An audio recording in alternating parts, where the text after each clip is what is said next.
Shalom, perkenalkan nama saya Marsalina Loola, NIM 10120210250,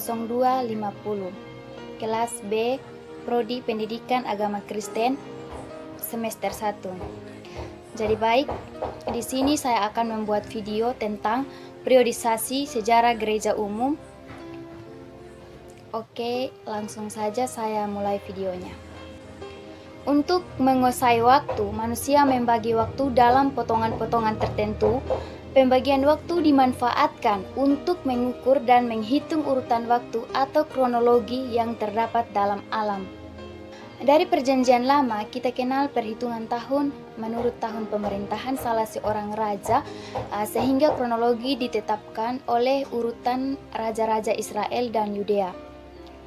Kebiasaan dalam lingkungan orang Kristen untuk menghitung peristiwa-peristiwa sejak kelahiran Yesus muncul pada tahun 525 ketika ditetapkan kembali pembagian waktu dan tahun terjadinya beberapa kejadian penting. Barulah pada abad ke-15 tahun-tahun mulai dihitung sebelum Kristus lahir, dihitung dari penciptaan dunia. Sebab sejarah gereja sudah berlangsung sejak jemaat pertama didirikan, yaitu hampir 20 abad lamanya. Pembagian ke-20 abad ini dalam potongan-potongan yang lebih kecil. Periodisasi semacam ini harus memenuhi dua syarat. Syarat yang pertama adalah setiap periode harus dibatasi dari periode lain dengan tahun atau peristiwa tertentu. Syarat kedua adalah bahwa setiap periode harus mempunyai corak-corak sendiri yang membedakan periode ini dari periode-periode lain. Sejarah gereja mulai dengan didirikannya jemaat-jemaat yang pertama sekitar tahun 30 sebagai titik balik, kemudian ditunjukkan oleh tahun 590 dan tahun 1492 atau tahun 1517 sampai abad ke-6. Gereja pada umumnya berada di dalam lingkungan Kekaisaran Roma, tetapi pada abad ke-6 kekuasaan Kekaisaran ini lenyap di Eropa Barat dan peranan yang dahulu dimainkan oleh Kekaisaran Roma diambil alih oleh gereja yang dipimpin di Eropa Barat oleh Paus.